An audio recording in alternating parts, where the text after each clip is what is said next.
This is TV Blackbox, bringing you the inside goss from the TV industry. G'day friends, I'm Steve Molk from TV Blackbox, and this is my first look at Hubbl Glass.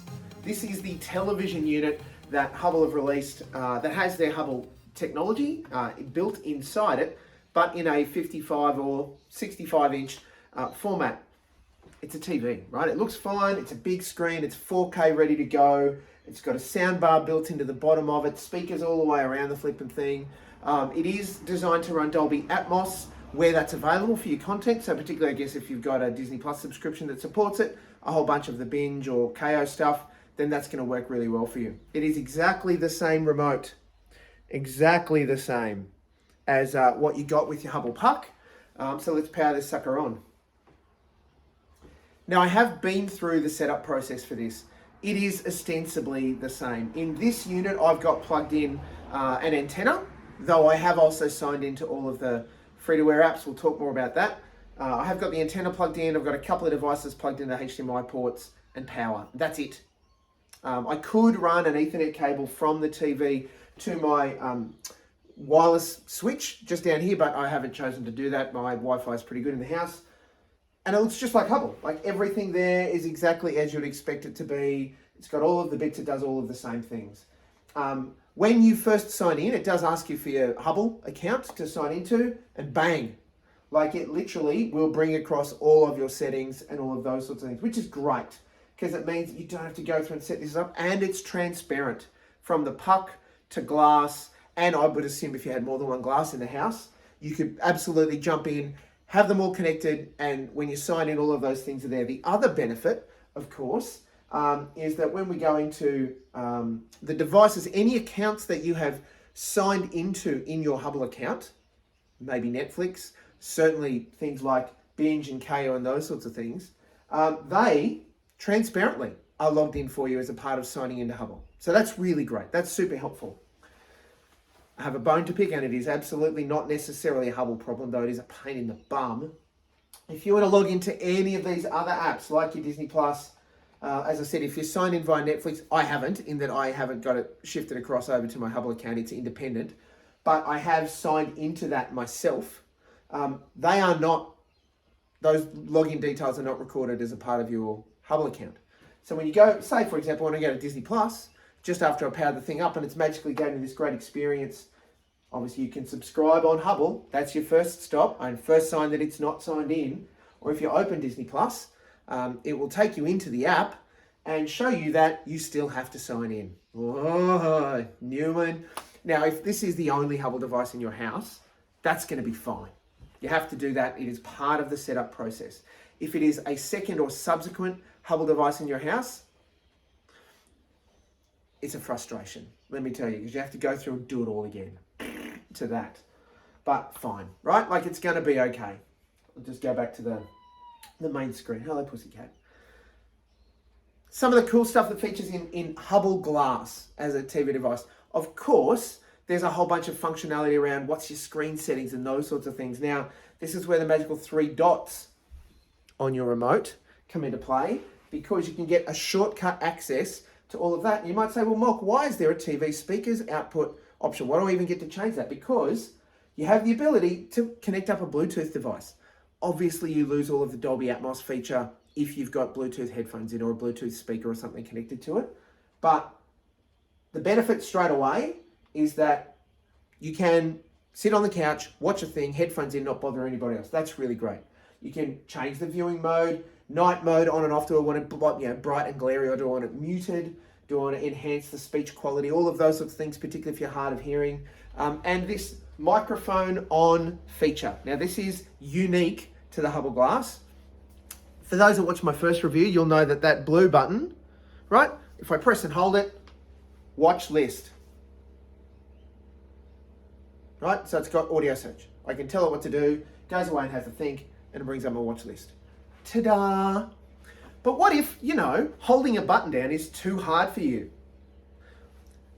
Okay, Hubbl, TV guide.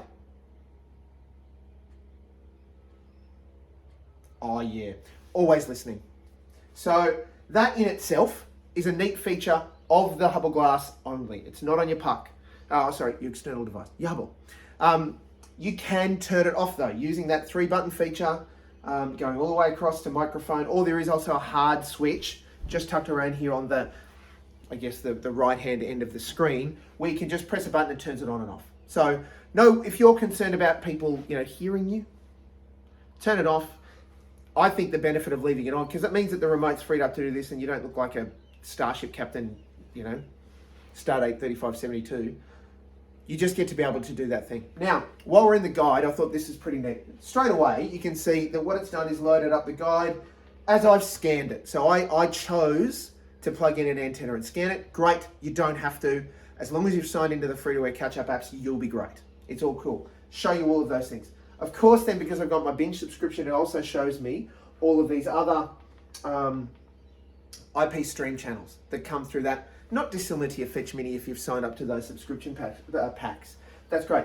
You'll notice down the side here, a numbering convention that if you are a Foxtel user, you might be comfortable with. Not so much. I'm not comfortable with 118, or even in this case, as we'll see here, 109 as that, or 107 as 7HD. Cool. I mean, it works, right? But that might not be your thing. Also, unwieldy, massive freaking TV guide. If I scroll, and I'll just keep scrolling while I'm talking to you, you'll see that not only is all of those IP stream channels, but there is also, because I live on the Central Coast where I get both the Sydney signal and regional, so NBN, 10 regional, and 7 regional, there is all these extra regional channels I don't care about. I don't care about. Others might. And it's only if you're in those sort of hangover spots where you might get multiple deliveries of channels. If you live in Newcastle, you're unlikely to get the Sydney channels. But the Central Coast is in a place where it manages to get both. Or, if you're in the Northern Rivers, you might get that. The Gold Coast, you might get the Brisbane channels, or you might get the Northern Rivers, New South Wales ones, as an example. So, cool. There's flipping heaps of them. Like, it's not linear, but I'm up to the 500s. Flipping heaps. So, Molk's recommendation is to make sure that you go into the settings and set up your favorites, which Molk does. Now, the first thing that you do, apart from adding it to the favorites and shortening the list significantly, you can reorder the list from 1 to 99 and put all of those channels wherever you flip and want. This guy says, I want them to be the same as the free-to-air channels when I'm talking about free-to-air networks. So 10HD, channel 1. Peach Sydney, or Peach, 10 Peach, 11. Ditto, ABC HD, or their mate, channel 20. So that means all of a sudden, if I'm watching free-to-air television, and I'm used to going, I want to go to channel 70 to watch channel 7, I can type in 70 and it comes up. Like it's that good. It's that helpful to me. Setting it up is a righteous pain in the ass. Apart from selecting them and putting them in your favorites list, reordering them takes, and I counted, about 1 million clicks of this damn wheel. Again, it's a one-off setup. It's a beef that I just have with the UI. It's not a problem. You don't have to do it. It's only because I wanted to do it like this. So hypothetically, if I go, here we go, I'm going to bang it on to, let's have a look at SBS, which I've got set as channel 30. And I've already turned on the closed captions feature. So it's going to show me that natively on everywhere that has closed captions available. You can turn that off in a global setting or by channel, by instance. So I can go in and turn the closed captions off if I wanted to. I've also got the audio turned down, so cool. Now here, and I want to go, for example, I want to go to channel 7. Type in 70.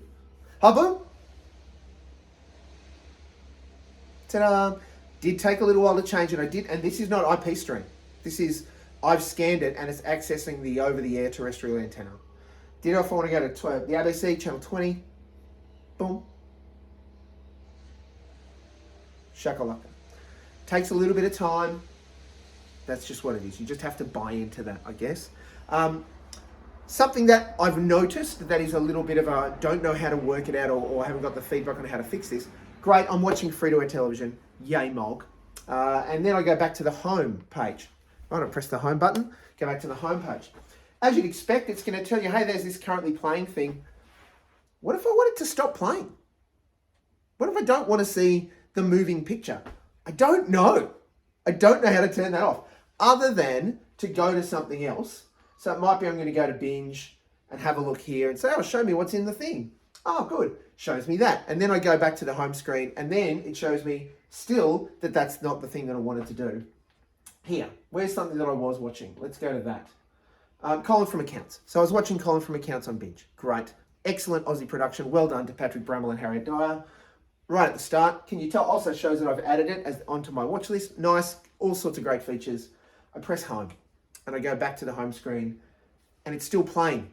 I can't stop it. I don't know how to stop it. What if I don't want to see that? I mean, I can obviously scroll across, that's fine. When I've gone back, it's stopped currently playing, but it starts again. So good, in that if I want to pick up from where I left off or I've just paused and gone to the screen to look at things, it's there. Ditto, when you're scrolling through the TV guide, I'll just quickly jump down to that. Just go to my favourites. Down the bottom corner, previewing. Now, I'm not watching that technically now. I've stopped watching that. I don't know how to stop it other than pause. Fine, if that's the way you have to do it, cool. But this guy just might actually, I want to stop it. There is no stop button. Not even the little magic 4 dots tells me how to do anything. I hope that button actually comes into use and allows me to actually go stop or something. I don't know. Anyway, that's a little beef. Oh, I should have gone back. Let's go back to the guide. There we go. Now again, this is something I worked out through trial and error. It might have been obvious to you. It wasn't obvious to me, and I'm sorry. If I'm going through any guide, but if I'm going through the guide, I'll go, I want to actually come up with where's the program. Oh, that's right. It's Thursday right now. I want to set Better Homes and Gardens onto my watch list, as an example. So I go down to channel 7. Right? And we can see here, it's 10:30 in the morning on Thursday. Do I just click to the right a lot? A lot to keep going. Or, again, here's what I learned. If I press and hold to the right on the click wheel, it comes up with the options to change days en masse. That's really neat. So tomorrow, Friday, it tells me tomorrow, and then I can just scroll across to the thing that I want to know. I happen to know it's at 7 o'clock. Bang. I can add that to my watch list. Simples. You might think that that's really simple and you should know how to do that, Molk. It wasn't clear to me. No one gave me instructions. That's okay. Of course, the other benefit of your incredibly good television is that you want to have inputs and those sort of things. You want to be able to plug other devices in. I'm glad you asked, how do I do that, Molk? Well, for Hubbl Glass, because it's got 3 HDMI inputs, it is a 4K screen, so you would want to plug in your PlayStation 5, your Xbox super duper one, if you got it. Hopefully getting one soon, hopefully. Right now, my son's Xbox One is plugged in. So I'm just going to power that up for our benefit. It's powering up. And now if I want to access those inputs, I actually have to go down to the apps and inputs page, where it shows me all of the apps. Scroll to the next one down. I could, of course, use the voice search. I didn't, but let's just go here. Go to inputs and choose HDMI 1, where I've got that plugged in, where we're about to see the Xbox screen. Ta-da! That's fine. Play Xbox, do all of the things. But Molk, there's no inputs button on here. How do I change it back? The home button is your friend. Bang, home, back we go. Super duper, still there. Again, currently playing. It shows you what's happening on that screen. Fine, like that's just how it is. And once you've accessed an input, it's then available in this apps and inputs rail. So it's there as like a recent history of things that you have accessed. Seems straightforward. If you've got multiple things plugged in that you want to access, it doesn't identify them. You can't rename them. It just shows HDMI 1 or 2 or 3. And you have to remember what's plugged into it. I mean, it's a quibble. It's not a hard one. It's not a bad thing, but it just doesn't tell you, or it doesn't learn that there's an Xbox connected to it, or a PlayStation 5 connected to it, or some other box device that I'm not going to mention. Competitors. So that's fine. Otherwise, it's Hubbl. It does everything that you would expect it to do. It allows you to transmogrifier between your the external device and the Hubbl Glass. The audio is good. It's moot for me to play it on this because it'll just get super compressed on this video that I'm recording. But it's actually really smart in the way that it looks, and the out-of-the-box experience was great. You know, we, as a review unit, got it exactly like we would have purchased it online. So a team turned up, they unpacked the device, they put it all together because the stand is not connected, and put it in place and plugged in the things that I needed. In this case, power. I plugged in the antenna, they plugged in the power, and they turned it on to make sure that it booted up. And at that point, I took over and did all of the signing in, and it did its updates. Because the first question it asks is, what's your Wi-Fi? Or how are you connected to the internet? If you're familiar with Hubbl, Hubbl Glass is a great solution if you are looking for a TV because your TV is crap itself, and you like this ecosystem, or you like the way that Hubbl functions. If you have a television already and it's super duper and it's super smart and you love it, stick with it. If you have a TV and you've got a Fire Stick or a Chromecast or something else plugged into it, like a fetch device, and you love it, go with it. Hubbl Glass scratches a really neat itch. High quality screen, I think. I haven't tested it much. Like literally it's out of the box an hour ago.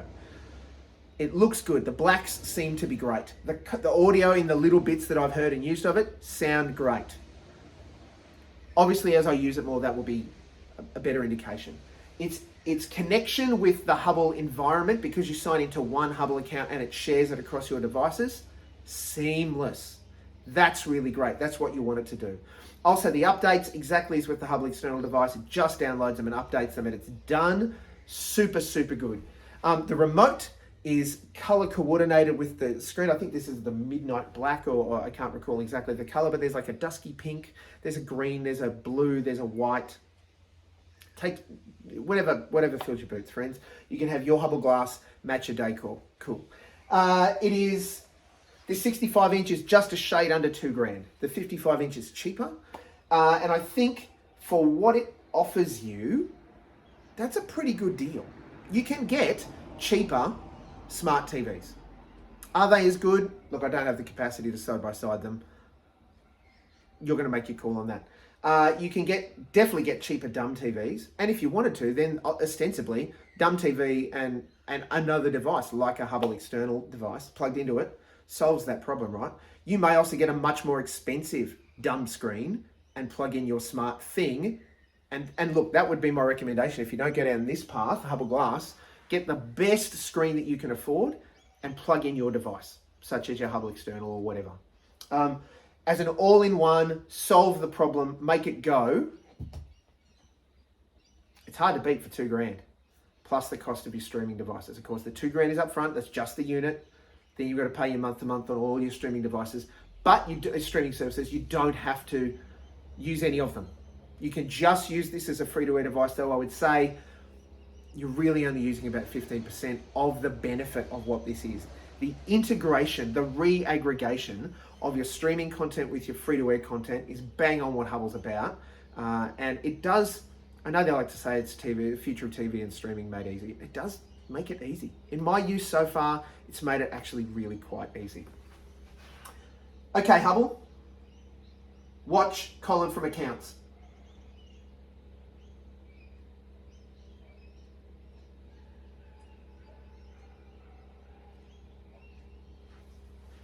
And it's that simple. If you like it, make sure you check out even more information. I'm going to do a side-by-side review of the Hubbl external device and the Fetch Mini coming up shortly on tvblackbox.com.au or on our YouTube, where you may have seen this. Hope you enjoy it. I hope that throw your comments in, throw your questions in. It's really important that I get some feedback to be able to know the kinds of things that you want to know about both Hubbl or Hubbl Glass or any of the other tech that we managed to get to review here on TV Blackbox. I'm Steve Molk. I'm the viewer's advocate for TV Blackbox. Thanks for joining me.